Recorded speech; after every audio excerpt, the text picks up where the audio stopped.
Hola, ¿qué tal? Buenas noches y bienvenidos. Bueno, pues una noche más, la noche de jueves, la que cierra la semana para nosotros aquí en Telecable, en Es Asturias Televisión. Una jornada esta, la de hoy, en la cual hemos preparado un programa con un contenido eminentemente cultural. Vamos a comenzar hablando de la nueva temporada de la Ópera de Oviedo. Después recibiremos al escritor y articulista praviano Pepe Monteserín y finalizaremos con la Liga de Debate de Asturias, unos jóvenes que han elegido como hobby, como afición, la oratoria. Cabecera, como siempre, y comenzamos.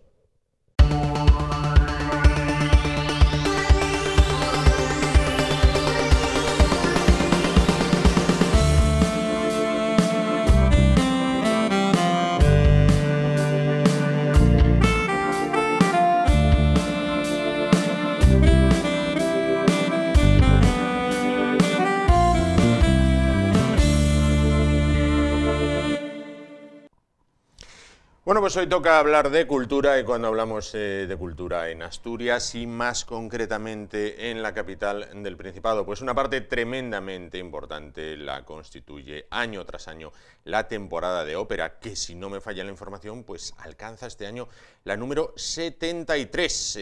Ahí es nada, bueno, pues prácticamente 3/4 de siglo a las puertas, tocando ya.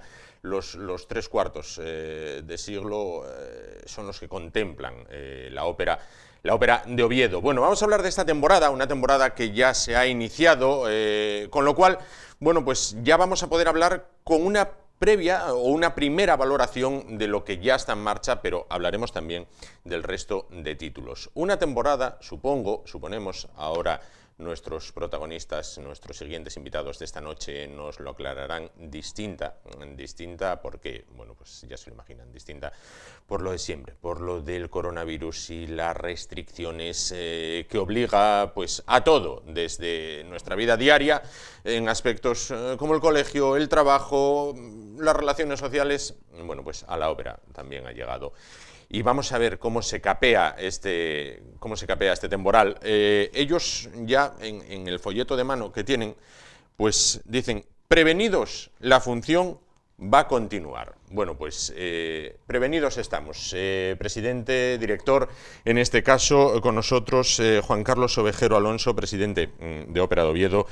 Celestino Varela, director, ¿qué tal? Buenas noches. Muy buenas noches. Bueno, pues entonces, ya en marcha, una temporada que se inicia con prevenidos, porque prevenidos estamos, ¿no? Y ustedes también, y este año la programación había que hacerla, me imagino, bajo dos criterios, el criterio artístico, el criterio de satisfacer al público, pero también el criterio de la seguridad, ¿no? Sí, quizás desde la parte de seguridad o la visión general puedo hacer yo un comentario y luego yo creo que Celestino, que es la persona que desarrolla, que diseña la planificación de lo que es el programa, los cantantes, las orquestas, los coros, pues sería mejor que hable él, que extienda alguna cosa. Desde el punto de vista de seguridad de arranque de la temporada, lo primero que tenemos que decir es agradecer a las administraciones, especialmente Sanidad, Cultura, el Ayuntamiento de Oviedo, la gente del teatro, todo el equipo técnico del teatro, el equipo mismo de Ópera Oviedo, que han hecho posible que podamos arrancar esta temporada. Hemos pasado ya el primer título, el título doble, con el asturiano que estamos orgullosos todos de él, que es Emilio Sagi, y yo creo que es un primer paso en esa línea. Yo creo que tenemos que estar contentos de lo que hemos hecho, pero prevenidos por lo que puede venir a pasar, que tenemos que no bajar la guardia en ningún momento de los protocolos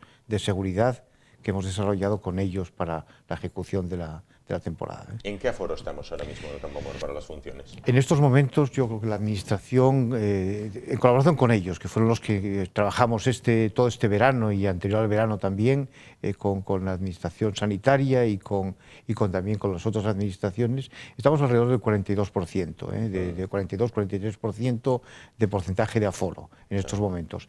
Tiene que ser así porque tiene que arrancar con las condiciones que nos imponen. Esperemos que en el futuro podamos mejorar la situación, pero de momento nosotros hemos arrancado con esto, al igual que yo creo que muchos otros teatros de España. Estamos todos en el mismo barco y con criterios más o menos similares. Tratando de sobrellevar la tormenta. Bueno, director, primera obra o primera título ya superado, título doble, en este caso Las horas españolas y los pechos de Tiresias. Bueno, ¿qué valoración hacemos de este título una vez ya a toro pasado? Bueno, pues igual que decía Juan Carlos, las valoraciones son en un doble sentido, ¿no? Por una parte, yo diría artística. Ha sido, bueno, pues encontrarnos con dos obras muy frescas que nos han hecho salir del teatro con una sonrisa, bien dirigidas por Emilio Sagi, que ha bueno, pues conjugado su experiencia, su imaginación de niño todavía con todo el trabajo actoral y canoro de los cantantes. El resultado ha sido fantástico, con Max Valdés en el foso también, al frente de la OSPA, pero yo quisiera también destacar el aspecto emocional, lo que ha sido el reencuentro para todos los artistas, para todos los técnicos y para todos nosotros, después de meses muy duros de que la actividad estuviese parada, el volver a ver esas caras de alegría el primer día de ensayos, el 17 de agosto, el coro también. Fue un momento muy mágico y todos coincidían un poco en destacar eso, ¿no? Bueno, al final todo se reduce a volver al trabajo, a poder trabajar, a hacer lo que uno quiere, en este caso, que es transmitir a la gente todos los valores de la cultura, al público. Ha sido muy emocionante en este sentido. Nos vino muy bien que fuesen dos obras cortitas para animar también a todos nuestros abonados y al público que también pudo asistir a acercarse al teatro con cierta tranquilidad y poder comprobar que el teatro era un sitio seguro y que podía disfrutar del espectáculo con total tranquilidad. Entonces la valoración es muy positiva en todos los aspectos, estamos muy contentos. Claro. ¿Qué nos espera de aquí adelante? Porque todavía quedan 4 obras, Puritani, Madame Butterfly, Fidelio y Los pescadores de perlas. Traduje bien, ¿no? Los pescadores de perlas, en este caso. Bueno, ¿qué nos espera? Así a grosso modo. Bueno, pues como siempre decimos aquí en Oviedo, con 5 títulos y tratamos de hacer un poquito de todo, siempre con alguna obra de estreno, en el caso que ha sido las 2 primeras, también Fidelio, que no en Oviedo, pero sí en la temporada va a ser una obra que pisa las tablas por primera vez en el año Beethoven, 250 de su nacimiento. Pues un poco de todo. Tenemos a Bellini, que siempre ha sido muy bien recibido en esta ciudad, muy amado. De hecho, había una tertulia de amantes de la ópera en esta ciudad que se llamaba Los Puritanos, en honor a esta ópera de Bellini. Es la última ópera de Bellini y, bueno, recoge un poco, digamos, la quinta esencia belliniana del bel canto, con grandes cantantes. Digamos que también vamos a tener un plato fuerte amado en esta ciudad, como es la Butterfly de Puccini, ¿no? Una ópera siempre deseada y bueno, pues una auténtica tragedia en el sentido pucciniano de la palabra. Luego tenemos el Fidelio, la única ópera que compuso Beethoven, que vendrá a poner ese toque un poco humanista y de concordia que presidió la obra del compositor alemán. Y para finalizar, algo que también demandaba mucho el público estos últimos años, como era la ópera francesa, en este caso Bizet, después de haber visto la Carmen hace poquito tiempo, que es también digamos, un espectáculo de la voz, ¿no? De todas esas melodías tan bellas que siempre ha dado nuestro país vecino y que, bueno, va a hacer o va a tratar de llegar al final de la temporada con un broche de oro, ¿no? Un poquito de todo, como siempre tratamos de hacer aquí. Claro. Presidente, durante la anterior crisis, porque aquí vamos de crisis en crisis y tiro porque me toca, desde Ópera de Oviedo se reclamaba que no se bajara la guardia en cuanto a los fondos. Bueno, no solo Ópera de Oviedo, sino, bueno, pues todas las temporadas de ópera de España, ¿no? Se decía, oye, no podemos meter la tijera directamente en la cultura, ¿vale? Porque además ustedes habían elaborado por aquel entonces un informe, un estudio en el cual se detallaba cuánto revertía en la ciudad, en la región, cada euro subvencionado, cuánto revertía en riqueza, digamos, en prosperidad, ¿no? Bueno, ahora con esto y con el aforo al 42, entiendo que esto es un poco el caso. Se siente usted un poco como el presidente de un equipo de fútbol. Dice, bien, tengo el equipo, tengo los jugadores, tengo la plantilla hecha, tengo todo para dar el espectáculo, pero me merman los ingresos porque la gente no puede acudir. ¿Cómo cuadra esas cuentas? ¿Cómo Está pasando las noches el presidente diciendo, a ver, ¿cómo con el 42 trato de que esto me cuadre? Sí, gracias, pero es una buena pregunta, una buena reflexión. Lo primero que tenemos que decir es que yo creo que hay que dar gracias, agradecer a todos los patrocinadores, a todas las instituciones que en estos momentos de crisis han sabido mantener el apoyo que teníamos. Bien es cierto que con Celestino y con todo el equipo directivo y con todo el equipo técnico tratamos por todos medios de mantener la actividad, que no es poco, porque prácticamente había momentos en la época de confinamiento que todos teníamos serias dudas de cómo iba a ser el retorno, en qué condiciones, con qué limitaciones, y siempre pensábamos en sentido positivo que llegaría un momento aproximadamente en las albores del verano en que estaría el tema ya prácticamente resuelto, y desgraciadamente no ha sido así, pero en paralelo con esta situación, por conversaciones con cada uno de nuestros apoyadores, sustentadores, que sean las administraciones, las empresas, y lo que es más importante, y siempre es clave, nuestros socios, yo creo que todos han mantenido el apoyo. Tenemos el lujo en Asturias y en Oviedo de tener 2.500 aproximadamente abonados permanente. Queremos incrementar esta cifra, queremos aumentar el espacio con gente más joven y en ese sentido yo creo que estamos contentos de esa situación. Llamamos el otro día, por ir más lejos, a acabar las funciones, la sensación de Celestino y la mía y de todo el equipo era el agradecimiento, recibimos los agradecimientos de muchísimos socios, de administraciones que han visto que lo que decíamos, los protocolos estrictos, los cumplíamos. Entonces, yo creo que la primera etapa en este proceso la hemos hecho, que es arrancar. Claro. Si no arrancamos, es una situación complicadísima. Entonces, con lo cual arrancamos. Entonces, el arrancar tenemos que verlo, que si conseguimos mejorar las condiciones, pues lógicamente tendremos una temporada relativamente equilibrada, como ya manifestamos a los socios en la Junta General que tuvo lugar hace pocos meses. Si no es así, lo que vamos a hacer, y está en los planes de hacerlo, es intentar, lógicamente, compensar con varias temporadas las deudas o la situación que pueda causarnos esta temporada. Yo creo que lo tenemos que mirar con un espíritu empresarial. Entonces, puede haber que hay un momento determinado en que hay una bajada en el número de clientes, o una bajada en el número de los ingresos, pero hay que mirarlo con visión un poco optimista a largo plazo y visión estratégica. Y estratégicamente, lo más importante ha sido o es mantener la temporada y luego intentar compensar lo que puede haber pasado de esta en temporadas posteriores. Yo creo que esa es la clave de la esencia que tenemos. Indudablemente queremos que haya más gente, queremos que las entradas que sacamos a la venta, especialmente en los títulos que Celestino comentó anteriormente, que son los más populares, los más agradables, que vaya gente que pueda, e intentaremos incrementar también el número de aforo si las condiciones del entorno lo permiten y las autoridades sanitarias y las autoridades nos lo aceptan. Y así lo aceptan. Bueno, utilizando el símil del fútbol, que sí es verdad que a mí me gusta mucho, tenemos al presidente y tenemos al entrenador del equipo. En este caso, bueno, pues vamos con el entrenador. En cuanto a intérpretes de los que va a poder disfrutar el público asturiano en general, el público de Oviedo en particular, me refiero ya a los contrastados, a las grandes estrellas e incluso a los emergentes. ¿A quién nos vamos a poder encontrar? Pues a mí también me gusta el símil futbolístico porque soy muy futbolero y es cierto que esta crisis también ha hecho reflexionar en un sentido y es aprovechar la gente de la cantera. Entonces, yo, bueno, siempre he sido una persona que me gusta ver a mi equipo de fútbol con muchos miembros de la cantera y sobre todo con muchos jugadores de aquí, que se dé oportunidad a gente de aquí. Entonces, esa ha sido una de las señas siempre de la Fundación Ópera de Oviedo, contar con los cantantes españoles, siempre por encima de todo, todos los cantantes españoles que están haciendo carreras realmente interesantes y, como no, con los asturianos, ¿no?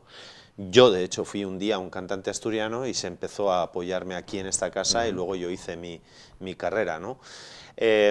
hay buenos cantantes españoles, acaban de pasar por aquí, por citar solo unos nombres, y no quiero caer en la cosa de dejarme gente en el tintero, pero ha pasado ahora mismo Sabina Puertolas, Joel Prieto, Maite Beaumont, que están en la cresta de las carreras y de sus carreras internacionales, sí. Y ahora viene también pues cantantes españoles y, como siempre ha sido norma también de la casa, con gente del circuito mundial de primera línea. Ahora vamos a tener a Irina Lungu, a John Osborne, a Dalibor Jenis, a Luca Titotto, también en Puritani, para luego volver a retomar, digamos, el producto nacional con Ainhoa Arteta, con Jorge de León, con Damián del Castillo. Todos en una u otra medida personas ya que en un estado o en otro de sus carreras, unos más al comienzo, otros ya prácticamente en la mitad de sus vidas, digamos, como cantantes, van a aportar a la temporada ovetense, bueno, pues toda esa calidad que siempre nos honramos en tener. Nosotros, yo siempre digo, somos una temporada que no puede hacer grandes inversiones en producciones, digamos, de fuegos artificiales, porque nuestro querido Campoamor no nos lo permite, por capacidad puramente física y también por lo obsoleto que es la infraestructura, con lo cual aquí lo que no perdona al aficionado es que las voces sean de primera, y las voces van a ser de primera, van a continuar también en Fidelio y van a seguir siéndolo también en Pescadores, con gente nuestra como Celso Albelo, como Caterina Bacanova, una soprano rusa, o en Fidelio como Stuart Skelton, además muy unido a nuestra temporada. En fin, sería muy difícil enumerar ahora todos los cast, ¿no?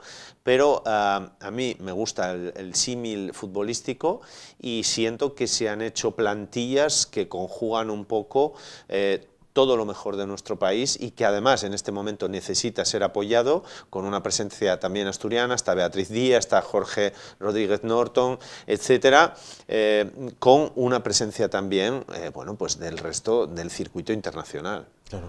Presidente, vamos a ver, ustedes también están empeñados desde hace años en desmitificar la ópera o quitar esa idea, yo creo que quizás ya se va quitando, año tras año, de que la ópera era para ricos, de que la ópera era para élites, de que la ópera había que ser tremendamente estudiado para poder ir, porque si no ibas a ir allí no te ibas a enterar de nada, o mira, porque no tengo ni ropa para ir ahí. Bueno, vamos a ver, charlas divulgativas, hacer cantera también entre el público, es decir, que no sea como, bueno, esto pues no deja de ser una reunión de abuelos, no, hay que también lograr público joven, expandir la ópera, abrir las puertas de la ópera. No que la ópera sea solo lo que hay del Campoamor, de las puertas de entrada hacia adentro, sino que también se proyecte hacia afuera. Esto, a pesar de esta situación, bueno, de crisis, ¿va a continuar en la medida de lo posible? La verdad es que lo que tenemos es el deseo tremendo deseo altísimo, de intentar continuar ese programa de difusión de la ópera, de retransmisiones de la ópera en lugares donde bueno, pues hay centros sociales, sí, o teatros que están alejados del centro de Oviedo o del centro de Asturias, que puedan tener la capacidad de poder hacerlo. Estamos en esa dinámica tan pronto como se pueda ejecutar. Hay muchos centros sociales que todavía no están abiertos, con lo cual estamos buscando fórmulas alternativas de poder hacerlo, claramente, en esto. Eso no bajamos en absoluto la guardia, es nuestra preocupación mayor el intentar difundirlo, y también la presencia que tenemos en muchos momentos determinados de gente joven en los ensayos, que hasta ahora podíamos hacer esa apertura amplia de gente que llegase a los ensayos. De hecho, yo creo que comentamos en alguna entrevista previa el año pasado que era una satisfacción ver que 1000 niños, bueno, 1000 jóvenes, perdón, estaban asistiendo a algunas representaciones de óperas y estaban encantados, tenían un comportamiento absolutamente ejemplar, completamente, correcto. Vamos, lo cual pero es un público diferente, aplaudían, yo creo que comentamos de forma completamente diferente. Nuestro deseo es, en la medida de lo posible, en cuanto nos den luz verde para una apertura mayor, pues entrar en esa dinámica, claramente. Claro. Haremos, si no encontramos la fórmula tradicional de hacerlo, haremos alternativas. Estamos con ello, no podemos decir los detalles porque al final es en los planes, pero en principio la idea nuestra es salir fuera, de extenderlo, captar nuevos públicos y abrir a gente que no tuvo la oportunidad en un momento determinado de poder ir al Campoamor, pues que vaya. Por otra parte, también pongamos en contexto el coste de... uniéndolo con el símil futbolístico, que los dos, mis dos interlocutores, mi interlocutor y Celestino, estáis hablando. Al final el coste, lo que nos cuesta una entrada en un espectáculo como este, en Butterfly, o en Pescadores de Perla, o en Fidelio, eso es prácticamente lo que cuesta una entrada en el Carlos Tartier. Eso iba a preguntar luego, eso iba a preguntar luego. O sea, no es diferente, de hecho. Eso quería preguntar luego, por el precio unitario, digamos, de la unidad del título y por el precio de abono temporada. Pero antes quería preguntarle a Celestino, si tuviéramos que elegir un título, y sé que esto es difícil, a ver, ¿con cuál te quedas? No me quedo con uno solo, me quedo con todos. Bueno, pero no, vamos a tratar de elegir un título para no perderse en esta temporada. Hombre, es muy difícil la pregunta, pero si tuviese que recomendar al público, yo creo que para acercarse al hilo de lo que estábamos comentando ahora, para acercarse por primera vez a la ópera, para darle una oportunidad a la ópera, yo propondría Madame Butterfly, porque aparte es un título que le tengo mucho cariño. Cuando en mi otra vida, como digo yo, cuando era cantante, he participado en muchas producciones de Butterfly, puede que sea el título que más he hecho, y yo creo que conjuga todo lo que la gente, digamos, tiene que a priori descubrir.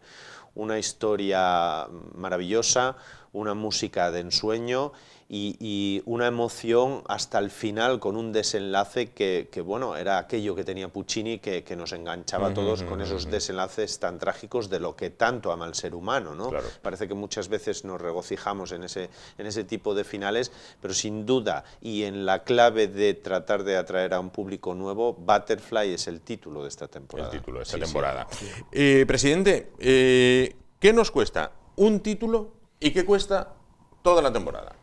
De media, vamos a ver, entiendo que hay palcos y a pie de campo, pero...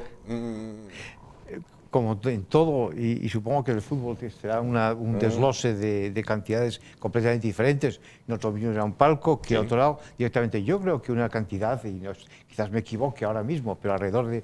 O sea, si se quiere uno ir directamente a ver el espectáculo, exactamente como ha dicho Tino, a ver Butterfly, yo creo que uno paga 35 euros así aproximadamente y puede ir a un sitio que tiene una visión perfecta, tiene una acústica fantástica.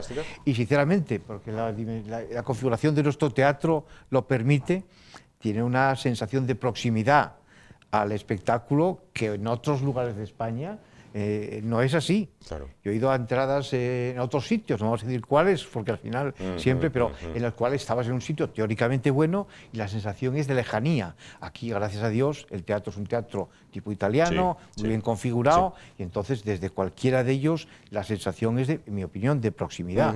Incluso yo ayer estaba viendo el teatro, que pasé un momento a acercarnos. Teóricamente, algunas de las entradas que no se venden casi nunca, que son entradas estas que teóricamente son ciegas o de acústica mala en los laterales, cerca de los proscenios, son extraordinarias. Es que estás prácticamente encima del espectáculo. Claro. O sea, a lo mejor no ves la totalidad del conjunto, pero tienes la ocasión de estar cerca. Yo creo que lo que dijo Tino antes, si se elige una persona que quiere probar cómo puede ser la ópera, que elija un título tipo Butterfly o algún otro que ha habido y directamente, y que no hay ningún problema de encontrar entradas en estos momentos. Ahí hay que acelerarse porque el aforo, de momento... Eso quería preguntar, Vamos a ver, este año al andar en el 42% de aforo, la persona que quiera ir... Yo diría que cuanto antes que seleccione sus entradas, que las compre, y después, si aumentamos el aforo, pues estupendo, porque podrán ir más personas, pero en principio hay entradas a la venta en sitios de este tipo, accesibles perfectamente económicamente. Trataremos también, como hablamos anteriormente, de intentar acercarlo en otros lugares, en otros sitios, centros sociales, en retransmisiones, pero en la medida que eso sea posible. Si hoy no es posible, pues yo diría que aprovechen la oportunidad y que compren entradas de los títulos que ha dicho Tino anteriormente, que son más atractivos en estos momentos. Efectivamente, en este caso. Un comentario que me gustaría hacer con lo que comentó Tino antes, que es importante destacar, con la sensación de proximidad, de asturianía, aparte del mensaje antes, bien preguntó sobre el sentido popular o el acceso a todo el público de las óperas. Yo creo que la parte que tiene que ver con el intento de ayudar a la gente joven a desarrollar sus propias carreras. La verdad es que gracias a la sensibilidad de Celestino, que ha sido anteriormente cantante, conoce perfectamente este mundo, sabe las necesidades de muchas personas que han pasado muchos meses sin tener ingresos directamente y tienen un talante y un talento extraordinario. Pues yo creo que hemos hecho y ha hecho de Celestino y el equipo un esfuerzo importantísimo en ayudar a gente de este tipo, que reúna las condiciones mínimas, ayudarles a que entren en el teatro, que continúen su actividad y que desarrollen su carrera. Claro. Y luego ya hay casos singulares, como anteriormente comentó, de esas potenciales estrellas que tenemos, que ya les coloca en otra posición diferente, y esperemos que pronto las veamos en los grandes teatros europeos y mundiales. Sin duda. Celestino, el presidente está contento con el entrenador.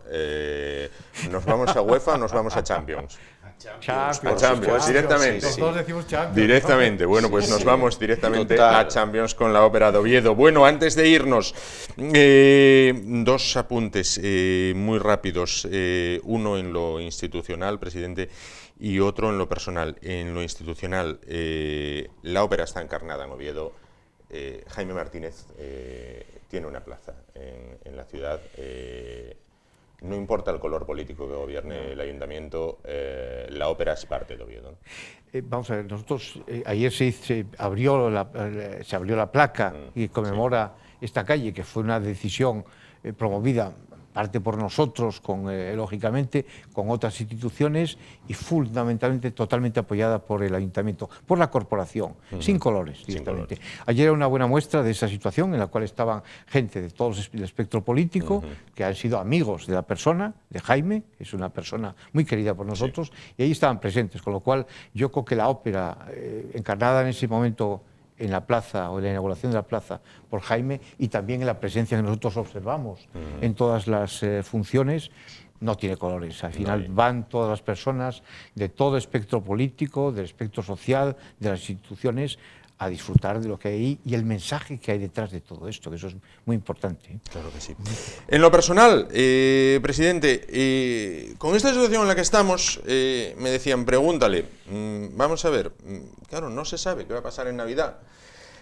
Usted sé yo que tiene buen trato con los Reyes Magos. ¿A usted le han comunicado algo de niños, no os preocupar, regalos va a haber? Porque usted los conoce de primera mano. Bueno, sobre todo uno de ellos. Los niños pueden estar tranquilos que haya cabalgata, no haya, porque bueno, la situación es la que hay, pero que de ellos se van a acordar. Vamos a ver, yo creo que como yo tuve una cierta cercanía con los Reyes Magos, con el Melchor, fui embajador de Melchor aquí en Oviedo, yo le he escrito una carta hace unos meses y hace unos días le he mandado un recordatorio para que automáticamente se acuerde de los niños. Es más, que digan a sus padres que les hagan mecenas junior, que hay posibilidad de hacerlo en la ópera. Un pequeño regalo que pueden hacerles y que empezarán a disfrutar de la ópera desde pequeñitos. Efectivamente, haciendo cantera en este caso. Bueno, pues ya lo saben, la 73 temporada de ópera de Oviedo está en marcha, una temporada distinta, pero ya lo saben, prevenidos, la función va a continuar, y va a continuar, bueno, pues contra viento y marea, y contra coronavirus, y contra lo que le echen, porque recuerden que el Teatro Campo Amor, bueno, pues prácticamente quedó arrasado en tiempos muy oscuros de nuestra historia, y se levantó y continuó la temporada de ópera año tras año. Bueno, pues un virus llegado desde muy lejos tampoco va a parar este espectáculo que sin duda es cultura. Muchísimas gracias a los dos, presidente Juan Carlos Ovejero, director Celestino Varela. Gracias a los dos. No deseamos suerte porque a la gente de las tablas no hay que desear suerte, sino éxito en este caso. Y esperamos contar con ustedes, bueno, pues en otra ocasión, bueno, pues para hablar de lo que les apasiona, que sin duda la ópera. Muchísimas gracias. Gracias a vosotros. Nos vamos muy rápidamente a publicidad. Hablaremos en casa acerca de Madame Butterfly. Bueno, pero eso será en casa, no en este momento. Volvemos en un momento y continuamos el programa esta noche. Hasta ahora.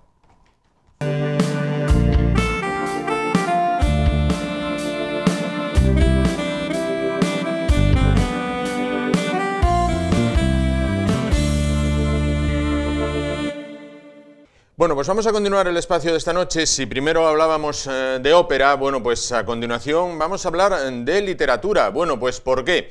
porque nuestro siguiente invitado de esta noche, cuando se presenta, según he podido leer, pues dice: soy de Pravia y con eso queda todo dicho. Bueno, pues la persona de la que hablamos y con la que vamos a hablar, como digo a continuación, es el escritor Pepe Monteserín. ¿Qué tal? Buenas noches. Buenas noches, Juan. Soy de Pravia y con eso queda todo dicho. Pues sí. Sí, hombre, dice muchas cosas, ¿no? Decir que soy de Pravia dice muchas cosas. Ya me ubica geográficamente, sí. Me ubica en un lugar determinado, casi en la desembocadura del río Nalón, con el mar Cantábrico, con lo que el río Nalón significa, ¿no? Míticamente ya incluso, ¿no? Posteriormente una separación importante de orillas, que fue importante también a lo largo de la historia. Que sea una persona cercana al mar también dice muchísimas cosas, en fin, sí, es muy relevante decir eso, ¿no? Y después en Pravia somos muy nuestros, ¿no?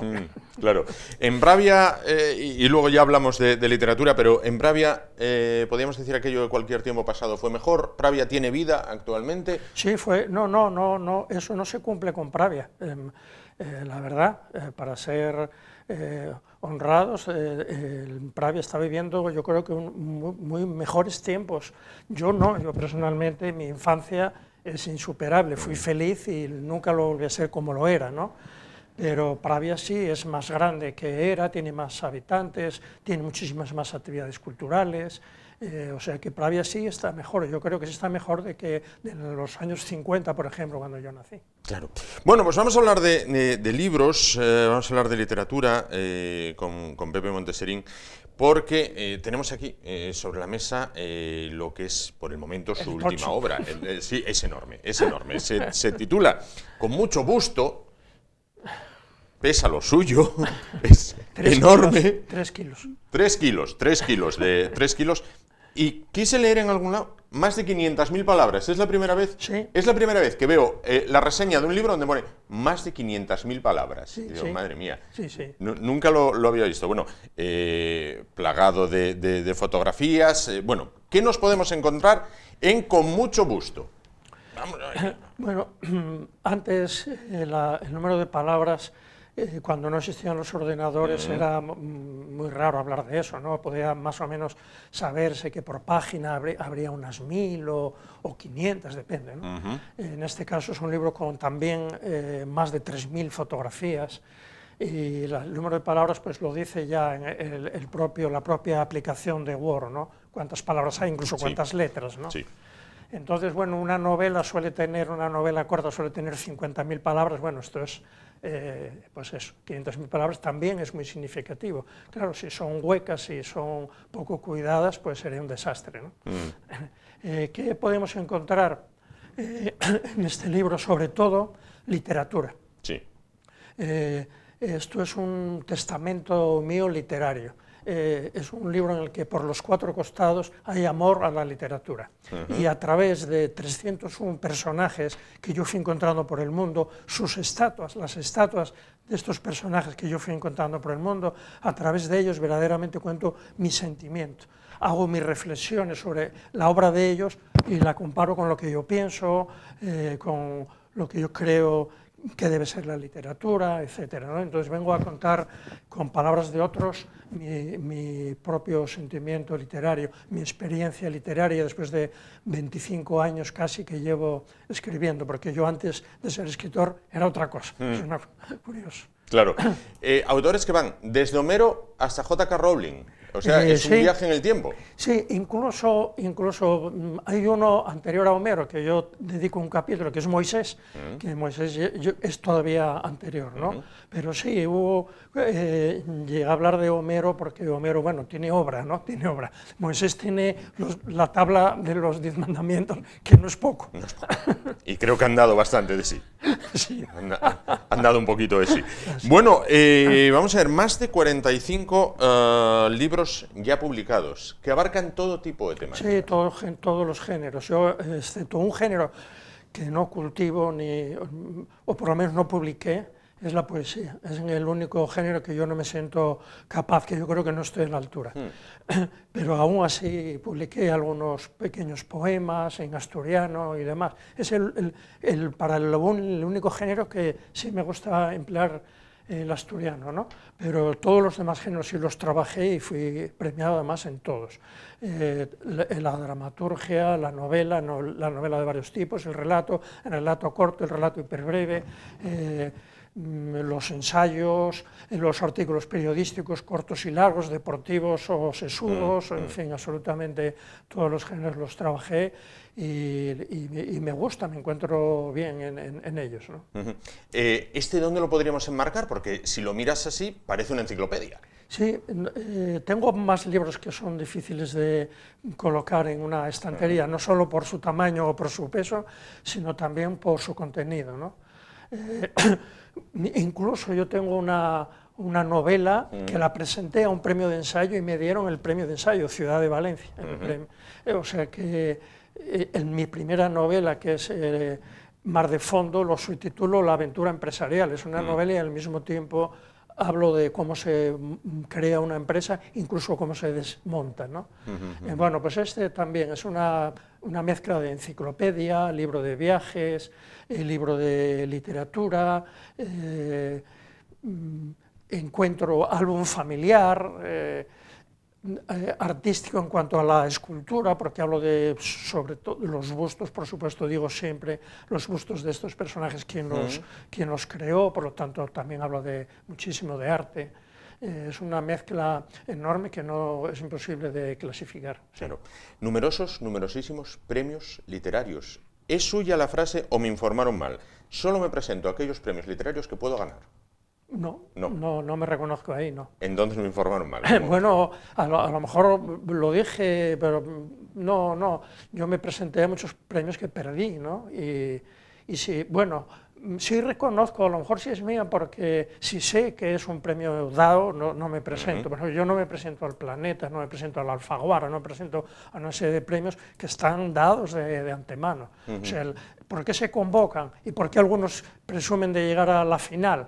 Bueno, porque también es una manera de captar a autores, de ver a gente joven o gente interesante y descubrirla. Pero desde luego esos premios que son normalmente de editoriales privadas, son premios que ya se sabe a quién se va a entregar, incluso antes de que lo escriban. Ya se encargan para escribir. Y conocí de esto, no hablo por boca de ganso, incluso conocí premios modestos que también estaban dados. Pero no, desde luego puedo garantizar que los que yo gané, incluso el de Lengua de Trapo, donde yo era persona de esa editorial, no estaban dados. Incluso para dármelo a mí estaban disgustados, porque, hombre, darlo a una persona de la casa, ¿no? Fue más difícil que otros, ¿no? Claro. Pero sí, yo a esos premios que considero y que estoy absolutamente seguro que están dados actualmente, cuando empezaron a lo mejor no me presento, no, claro. Más de 5.000 artículos en prensa. Bueno, esto creo que hablo cuando lo miré, fecha 2018. Sí, ahora iremos ya en los 6.000. Sí. 6.000. ¿Esto es una forma de seguir a pie de obra la actualidad? El tener que hacer... Sí. Obliga, ¿no? Escribir artículos breves, como eran los míos, con mucho peso, artículos densos, en los que hablaba absolutamente de todo, con toda libertad. Me podía meter con el alcalde, me podía meter con el barrendero, me podía alabar a un desconocido, lo que sea. Estaba escrito con plena libertad y, desde luego, lo que se escribe hay que cuidar mucho lo que se dice, porque cuando uno se equivoca o cuando uno se mete con alguien va a tener que soportar inmediatamente críticas, ¿no? Entonces hay que estar muy metido en la actualidad y respondiendo mucho de lo que se dice, porque pongo mi nombre y mi firma, ¿no? Y desde luego el soporte, como puede ser La Nueva España, donde escribí 20 años, pues no se hace responsable de las cosas que yo digo, ¿no? Claro. El responsable soy yo, y por lo tanto hay que ser muy cuidadoso y estar muy al tanto de lo que se cuece. Cuando se escribe, por ejemplo, un artículo con una crítica feroz a alguien, ¿hay llamada? ¿Puede producirse esa llamada? Yo las críticas feroces normalmente las hacía además contra los poderosos, contra un escritor modesto, contra un escritor a lo mejor asturiano, aunque no sea modesto, pero que es más cercano, o que jamás dice, si no me gusta algo que hace, pues no hago crítica y en paz. Normalmente las críticas eran para alabarlo, para encontrar las virtudes, ¿no?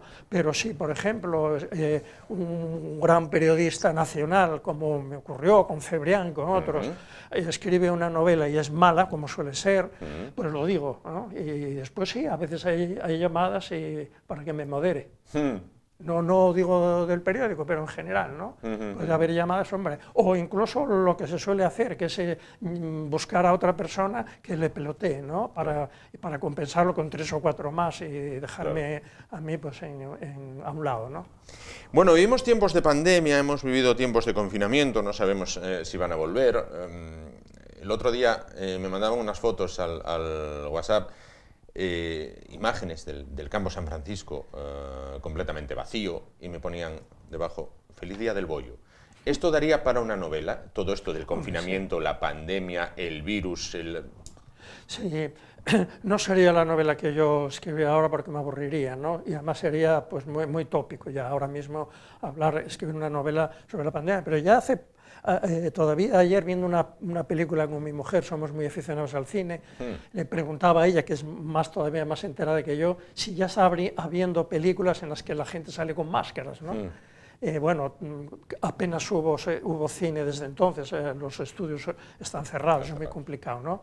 Pero bueno, ahora sería un tópico. Se puede escribir una novela absolutamente de todo. Además, yo soy de los que digo siempre que escribo por encargo, felicísimamente, ¿no? Yo no tengo ningún problema en que me digan, oye, escribe una novela sobre un tornillo, claro que la escribiría con mucho gusto, y por lo tanto sobre lo que sea, ¿no? Sobre cualquier cosa animada, desanimada, inanimada, que murió, que nadie la conoce, en fin, todo, y no soy escritor de ciencia ficción precisamente. Es también guionista de televisión. Hay estudiosos del tema que dicen que la tele es un formato agotado, que ya no va más allá de sí. También lo mismo se dijo de la radio, también lo mismo se dijo del periódico en su día. Bien. ¿Hay un guión por escribir? Usted, por ejemplo, ahora mismo me decía, escribo por encargo, podría escribir una novela de un tornillo. Si ahora tuviera que hacer un guión de televisión, ahora que parece que lo que impera es 3 cosas, el reality cuanto más soez mejor, el programa de cocina y el programa de talento, ya sea cantar, bailar o hacer el indio directamente, con todos los respetos para los indios, que a ver los hay, alguno queda. Bueno, pero si tuviera que escribir un guión de televisión, ¿habría un formato todavía que diría, oye, pues esto quizás podría triunfar, o todo está inventado? Yo estoy absolutamente seguro que sí, en nuevas reencarnaciones podría ser el guionista, el inconveniente que le veo es que suele ser un trabajo en equipo. Algo hice de guión, incluso hice unos cursos de cine y televisión, el primero que hubo en Asturias, cuando yo todavía trabajaba en la construcción. Ya tenía yo esa inquietud. Sí, claro que tiene que haber guiones novedosos, interesantes, segurísimos, vamos, es que es todo lo mismo, es contar, y se puede contar, incluso ir al origen, empezar a hablar de... Ser originales, empezar en lo que contaron otros, releer a Homero y empezar a contar cosas, ¿no? Se puede, yo estaría interesadísimo, si tuviera años y edad o nuevas vidas, que espero, me haría guiones, escribiría novelas de terror, hay una serie de cosas que me quedan pendientes y que no me da tiempo, ya sé yo que no me va a dar tiempo. Claro. ¿Qué opina de la lengua asturiana? Hombre, es un vehículo que tenemos que conservar, cultivar, aprender.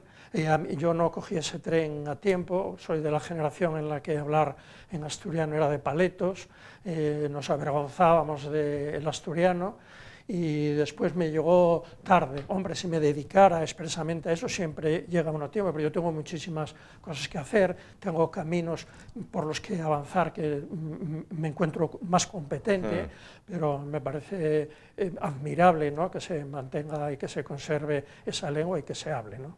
Conservar, cultivar, aprender, no imponer. No soy partidario, ¿no? Aunque reconozco que las lenguas se imponen, ¿eh? Vamos, se nos está imponiendo el inglés de una manera espectacular, expresa, ¿no? Si uno no sabe inglés ya se está complejando precisamente, ¿no? Pero aún así, aún a sabiendas de eso, no soy partidario, no soy partidario de imponerla, ¿no?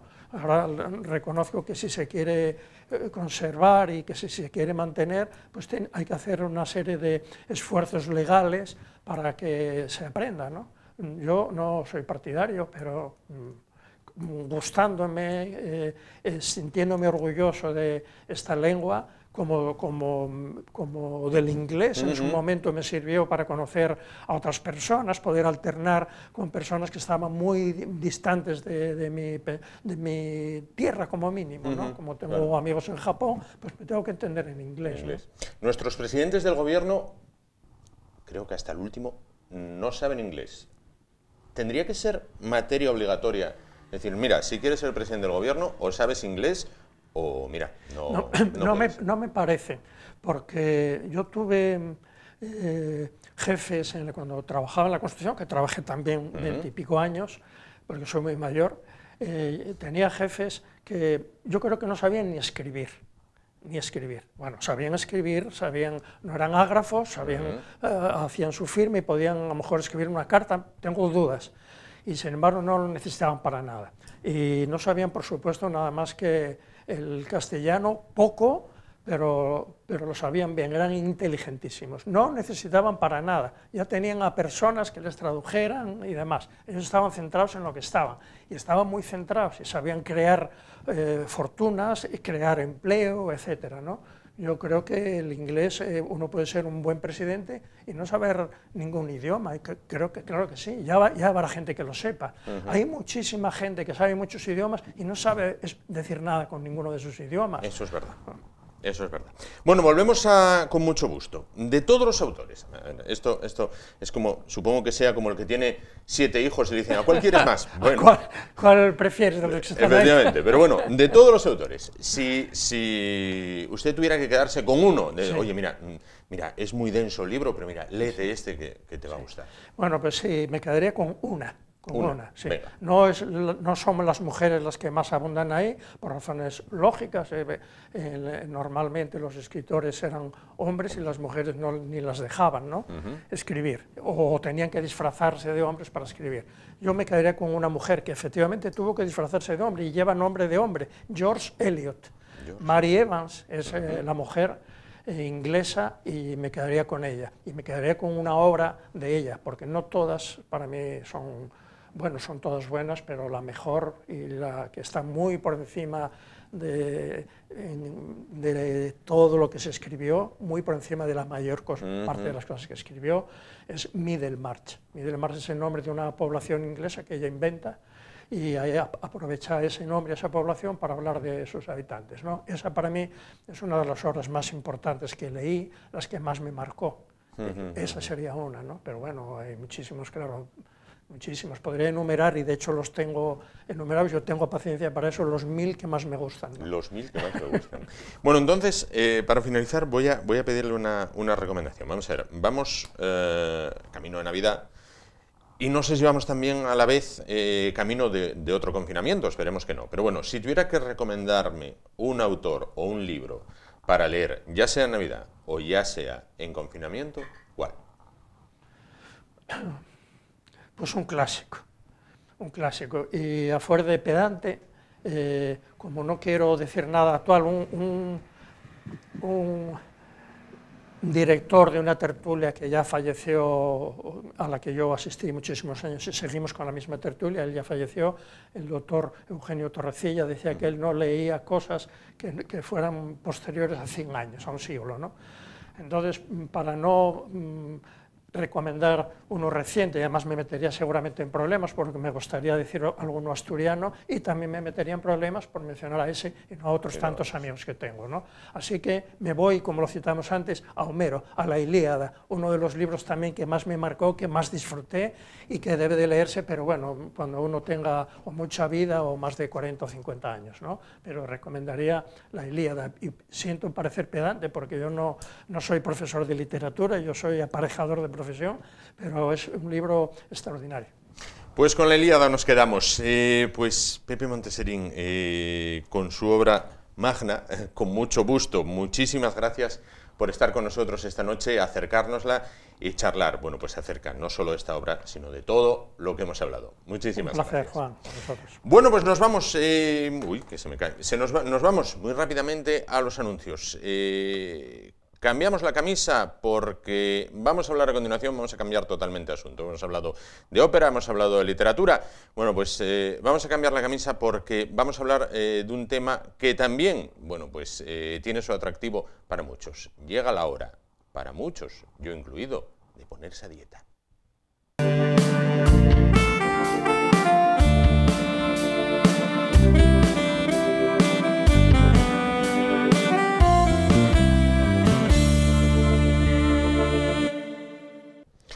Bueno, pues continuamos, afrontamos ya la recta final del espacio de esta noche. Bueno, vamos a hacer una alteración en las previsiones. Decíamos antes cuando hablábamos con Pepe Monteserín que íbamos a hablar de ponerse a dieta. No vamos a hablar de algo tan importante como cuidar la línea, la figura, sino que vamos a hablar de algo, bueno, pues tan tremendamente importante y tan poderoso como es el poder de la palabra, el tratar de convencer a otra persona, bueno, pues no gritando, no insultando, no guardando un silencio ominoso, no estableciendo un muro de silencio, sino razonando, bueno, los planteamientos, es decir, creando un clima de debate.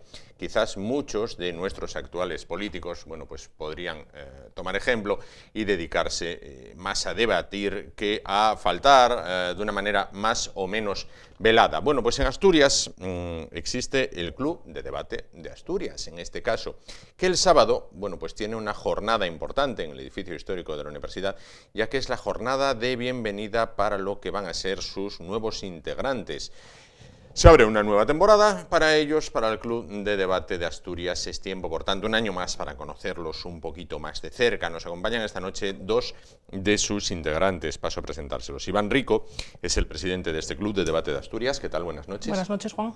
Y frente a él, Sergio Vega, vocal del Club de Debate de Asturias. ¿Qué tal? Muy buenas noches. Bueno, pues entonces, junto a ellos, vamos a conocer un poquito más acerca del tema de debatir, acerca del club, y después, bueno, pues ellos mismos mantendrán un debate, un pequeño botón de muestra, donde el tema será si ha sido y está siendo adecuada la gestión del gobierno central en torno a la pandemia del coronavirus en España. Uno defenderá, otro atacará, tendrán un turno inicial de fijación de posiciones, un tiempo de debate y un tiempo final de conclusiones, pero eso será al final. Mientras tanto, Iván, ¿qué es el Club de Debate de Asturias? ¿Quiénes lo integran? Bueno, pues el Club de Debate de Asturias es una asociación universitaria. Nos fundamos en el año 2018 y desde entonces pues hemos intentado integrar a todos los estudiantes de la Universidad de Oviedo que se interesen por la oratoria y por el mundo del debate. Actualmente contamos con unos 35 miembros aproximadamente y hacemos competiciones a lo largo de todo el territorio nacional y pues lo que intentamos es que las nuevas generaciones pues se interesen también por acompañarnos y nos den relevo a algunos que ya llevamos más tiempo dentro de este mundo. Dentro de ese ranking nacional entre las comunidades, ¿cómo estamos en Asturias? Pues este curso hemos conseguido logros que hasta ahora no habíamos llegado a obtener y hemos conseguido llegar a las fases finales de muchos de los torneos más grandes que se han celebrado durante el curso pasado, como puede ser el torneo que organizó la Universidad de Extremadura, que fue a nivel digital, en el cual participaron equipos incluso de Latinoamérica, entonces pues pudimos también medir el nivel que tiene España con respecto a las diferentes asociaciones de debate de Latinoamérica y de esta forma pues tener un poco más de competitividad y también conocer a más gente de todo el mundo, que siempre es gratificante dentro del mundo universitario. Claro. Sergio Vega, vocal del Club de Debate de Asturias, ¿qué te llevó a decir, oye, pues mira, voy a apuntarme a esto? Bien, creo que esto comienza en el momento en el que sientes que tienes algo dentro de ti que te está llamando y que necesitas saciar esa necesidad que tienes. En mi caso era el mundo del debate. Yo sabía que desde pequeño me gustaba dialogar con las personas, me gustaba pues, tener la razón e intentar convencer. Entonces llega un momento en el cual te descubres ese nuevo universo, ese nuevo mundo en el cual, gracias al Club de Debate, tenemos la posibilidad de poder debatir y en el momento que supe que existía, no dudé ni un momento en apuntarme, fui a las jornadas de acogida, me gustó mucho, me gustó el planteamiento que tiene y en ese momento pues decidí apuntarme y hasta el día de hoy aquí sigo. ¿Qué estudias? Derecho. Derecho. Graduado en Ingeniería Mecánica desde julio. Correcto. Bueno, ¿cuáles son las cualidades, en tu opinión, Iván, de un buen orador? Pues las cualidades de un buen orador son muchas, porque no podemos decir que un buen orador es el que pues, puede expresarse de manera fluida constantemente, sino que un buen orador es aquel que, además de expresarse de manera fluida, tiene las ideas claras y sabe qué está diciendo a la persona que le está escuchando. Si consigues saber qué es lo que estás diciendo y saber cómo convencer a la persona que te está escuchando, tienes las características para ser buen orador. Luego necesitas, pues, quizás mejorar un poco las técnicas de expresión corporal o la forma de incluso entonar con la voz o de pronunciar o de conseguir que la gente mantenga la atención en ti, como haciendo pausas también en momentos concretos del discurso. Pero lo más importante es que sepas qué tienes que decir y que sepas cómo tienes que convencer a tu audiencia. Sergio, ¿hay buenos oradores en España actualmente o carecemos de ellos? Viendo los resultados que hemos tenido, sobre todo en el Campeonato Mundial de Debate y todo este tipo de situaciones, España creo que a día de hoy cuenta con los mejores oradores.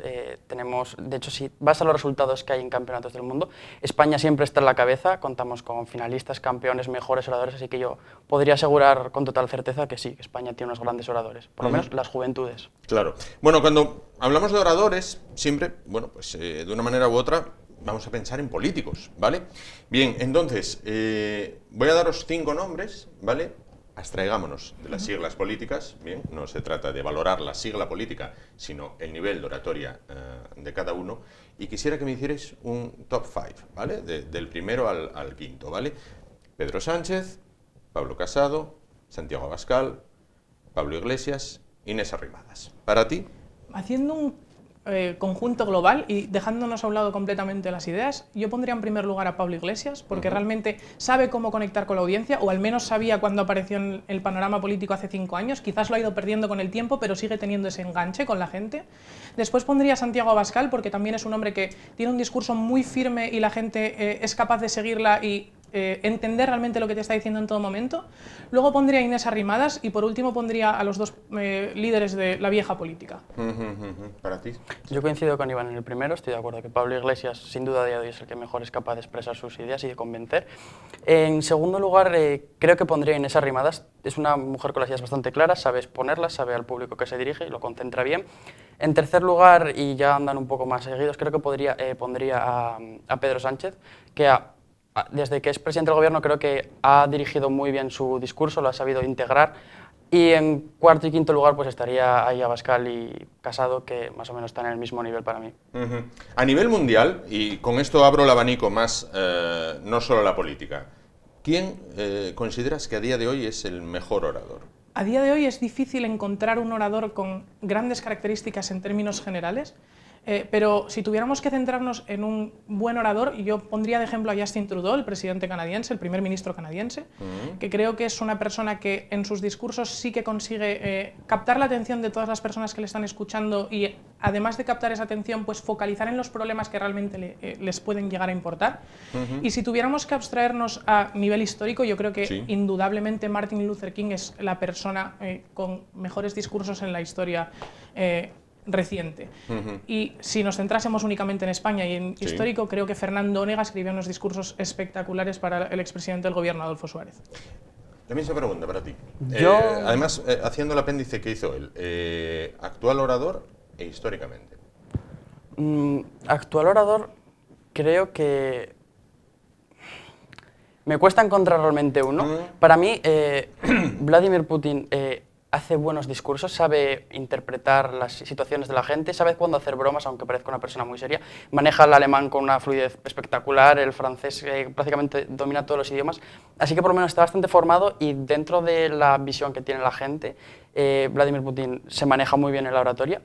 Y si tuviese que hacer una analogía como Iván, yo me quedaría con Barack Obama, porque supo muy bien aprovechar el contexto del que él venía, supo introducir también los discursos hacia las personas y sabía en momentos puntuales en los cuales se le puso contra la espada y la pared, haciéndole pues, diferentes ataques muy personales, sabía cómo salir de ellos sin dar la cara y meterse con la otra persona, sino que sabía escapar muy bien de esas situaciones, las cuales a veces nos comprometen y hacen que saquemos lo peor de nosotros. Correcto. Recientemente no, ya hace un tiempo, en honor a la verdad. Bueno, en uno de estos canales, no sé si era Canal Historia, National Geographic. Con esto quiero preguntaros por el tema de la demagogia, ¿vale? Que supongo que sea como un anatema para un orador. Pero bueno, no sé si era National Geographic, Canal Historia, Discovery, uno de estos. Bueno, pues hacían una biografía de Adolf Hitler y le colocaban como un grandísimo orador, que sabía transmitir a las masas, que pudo llevar a uno de los pueblos más avanzados del mundo, de Europa y del mundo, hacia una catástrofe o una tragedia como la Segunda Guerra Mundial, y que era capaz de convencer masas, no solo con su poder de oratoria, sino también con movimientos gestuales y demás. Bien. Bueno, después de ver aquel reportaje, descargué un discurso, o vi un discurso en YouTube, subtitulado, y el hombre no decía nada. O sea, tragué 1 hora de discurso y no dijo nada. ¿La demagogia existe dentro de un orador? La demagogia existe dentro de un orador siempre y cuando tu audiencia te lo compre. Como decía antes, lo más importante es que tú sepas conectar con la audiencia y la audiencia acabe estando de acuerdo con lo que tú estás diciendo. En el momento en el que la audiencia está de acuerdo con lo que tú estás diciendo, aunque no estés diciendo nada, entonces es que tu labor como orador está funcionando y tú estás consiguiendo conectar con la audiencia. Eso mismo, en mi opinión, pasa con Pablo Iglesias y por eso lo ponía antes en primer lugar dentro de mi ranking de oradores de los políticos españoles, porque creo que es una persona que quizás no sea el que más dice dentro del panorama político español, pero sí que es una persona que consigue encauzar a todas las personas que tienen dentro de su discurso sin que se salga ninguna de todas esas masas que están viéndole. Le acusan de tener un discurso un tanto curil, un tanto beatífico, e incluso hasta gestualmente, unas manos un programa jesuita. Yo creo que la demagogia sí funciona. Y es la finalidad que tenemos, por ejemplo, el Club Debate de Asturias, de si eres un buen orador, realmente vas a saber identificar en qué momento hay demagogia, y en el momento que hay demagogia, tirar ese discurso abajo es mucho más fácil que cuando tienes un discurso bien elaborado, porque no lo has cimentado sobre algo que es completamente veraz. Entonces, si tú sabes localizar cuáles los mecanismos que fallan, donde hay unos nexos que no son lógicos, tú como buen orador vas a saber refutar eso y vas a conseguir siempre imponerte sobre él. Claro. ¿Qué es más fácil o más difícil? ¿Defender o atacar? Para mí es más fácil atacar y refutar lo que te trae otra persona, pero bueno, quizás eso sea de formación profesional porque mis puestos en debate siempre es la persona que interviene en segundo lugar dentro de los equipos. Por tanto, ya has escuchado al equipo contrario o al resto de equipos contrarios y ya sabes más o menos cómo enfocar tu discurso de forma que puedas, por un lado, realzar lo que ya dijo tu compañero y, por otro lado, destruir lo que ya trajeron los otros compañeros del debate. ¿Defender o atacar? Sin ninguna duda es mucho más complicado atacar, porque el que ataca tiene que saber defender lo suyo y además tiene que identificar los fallos, tiene que argumentar y tiene que atacarlo. Por lo tanto, el que realmente es siempre lo que decimos nosotros, segundo orador, tiene una carga realmente mucho más complicada y, por ejemplo, Iván es un segundo orador magnífico y él te lo puede decir que es mucho más complicado atacar.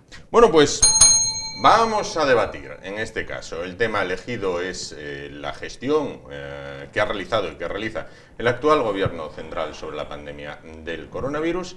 Defiende esta postura Iván Rico. Adelante, tiempo para él.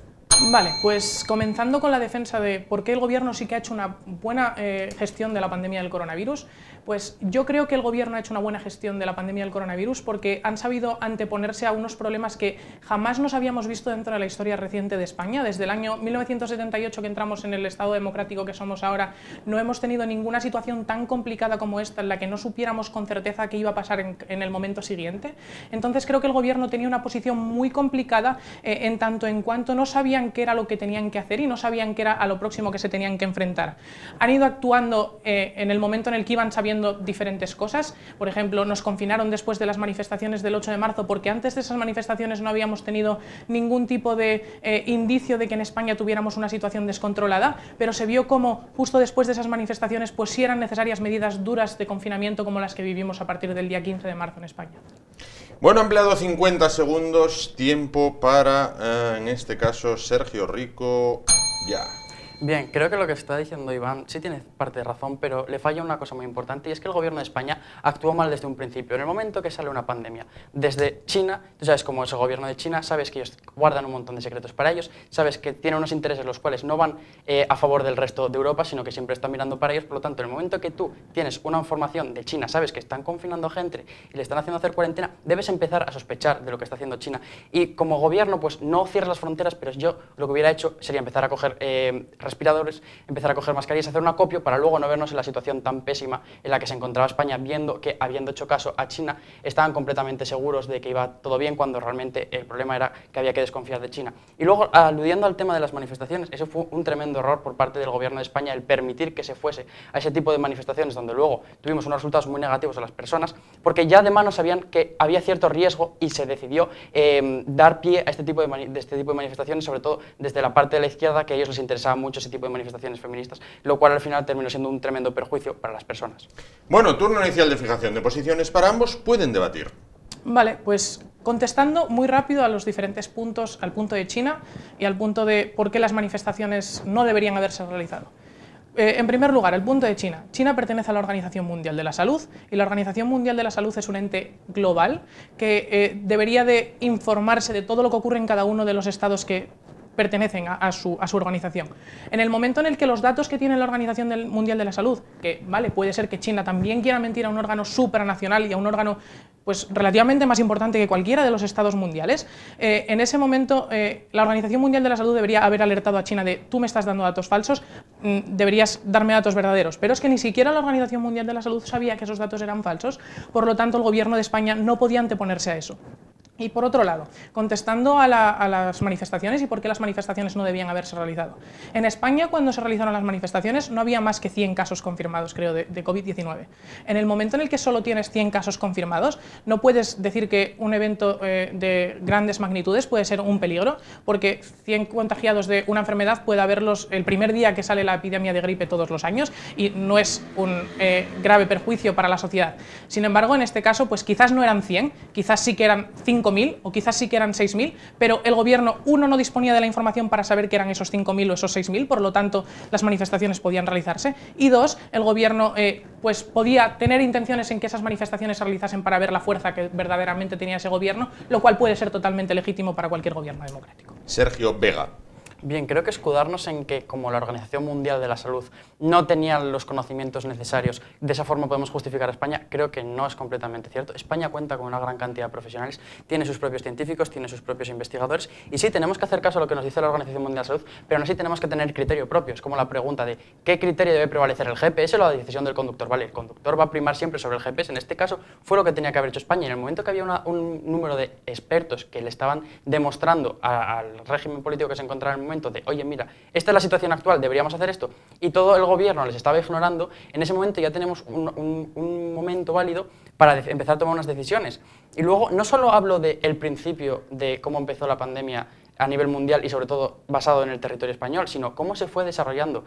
Todo el rato, en ningún momento se le dio la importancia necesaria hasta que la Organización Mundial de la Salud sí nos alertó y empezamos a tener una serie de casos tremendamente masificados. O por ejemplo, cuando empezamos a ver cómo estaba siguiendo Italia una curva del COVID, y España veíamos que iba a ir por ese camino, pero les dejábamos marchar, les dejábamos que viniesen, no cerrábamos fronteras, no tomamos ningún tipo de medida importante para la salud de las personas y íbamos siempre rezagados en función de las medidas necesarias, como cuando vimos que nada más que surgieron X casos en Rusia o en cualquier tipo de estados, se cerraron las fronteras automáticamente y España decía, no pasa nada, tendremos 5 casos, 4, no, hay que cerrar desde el principio y tomar las mejores medidas, aunque sean las más restrictivas posibles, para así mitigar los casos. Turno final y turno final. Turno final, adelante. Dice Sergio que incluso después de la propagación de la pandemia, en el mes de marzo y en el mes de abril, las medidas que se tomaron no fueron correctas. Después del confinamiento que vivimos y de las grandes restricciones que vivimos de movilidad en España, creo que lo que teníamos que hacer era ir desescalando poco a poco como hizo el gobierno y por eso el gobierno hizo bien. El gobierno hizo bien porque realmente nos dio a entender a todos los españoles que estábamos viviendo una situación complicada. Dio a entender que la salud era lo más importante y dio a entender cómo, a pesar de que la sanidad española es una de las mejores del mundo, no teníamos los medios suficientes para paliar una situación que no habíamos vivido hasta ahora. En ese momento, el gobierno de España sí que tomó las medidas que tenía que tomar en cada momento y sí que consiguió que los españoles tuviéramos certeza de estar protegidos después de vernos en la desprotección total a principios de marzo, cuando no sabíamos exactamente qué estaba pasando cuando nos confinaban, y sí que supieron tomar las medidas necesarias para continuar con la desescalada y con las diferentes fases que todos vivimos para tenernos en una situación controlada a todos los españoles. Turno final. Vale, respondiendo simplemente al tema de la desescalada. La desescalada en España se ha basado en tres principios fundamentales. Uno ha sido la incertidumbre, dos ha sido la falsedad y tres ha sido el no ser constante y regular. Es decir, la desescalada, al principio la gente se preguntaba cómo será y a la semana teníamos unos resultados y a la siguiente semana teníamos otros.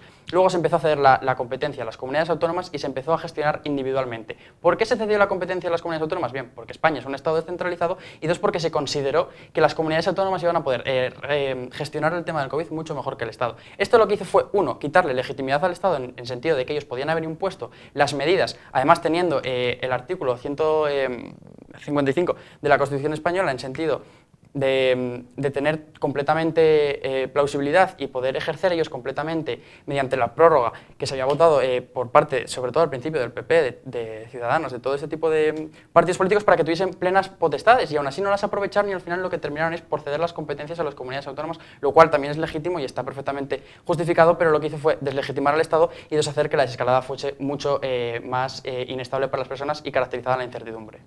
Bueno, tiempo. Pues a buen seguro este debate en algún momento de todos estos meses de zozobra será suscitado en sus domicilios. Bueno, pues hayan tenido un pequeño botón de muestra de lo que puede ser el debate llevado en este caso por personas que se dedican como afición a debatir. Muchísimas gracias a los dos. Iván Rico, presidente del Club de Debate Asturias, muchas gracias. Muchas gracias. Sergio Vega, vocal de este Club de Debate. Muchísimas gracias. A ti, gracias. Me ha gustado muchísimo veros debatir. Solamente tengo que poneros un pero y yo nunca debato, ¿vale? Habláis muy rápido.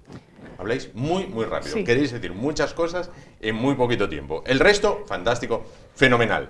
Bueno, pues ya lo saben, si quieren acercarse a conocer un poquito más de cerca todo lo que es el Club de Debate de Asturias, el sábado de 10 de la mañana a 1:30 de la tarde y por la tarde también de 3:30 de la tarde a 7 pueden acercarse al edificio histórico de la Universidad de Oviedo. Gracias a los dos, buenas noches, gracias a ustedes por estar ahí un día más. Volvemos el martes, será a partir de las 10 de la noche. Hasta entonces, gracias por su atención, que pasen un buen fin de semana, ánimo y adelante.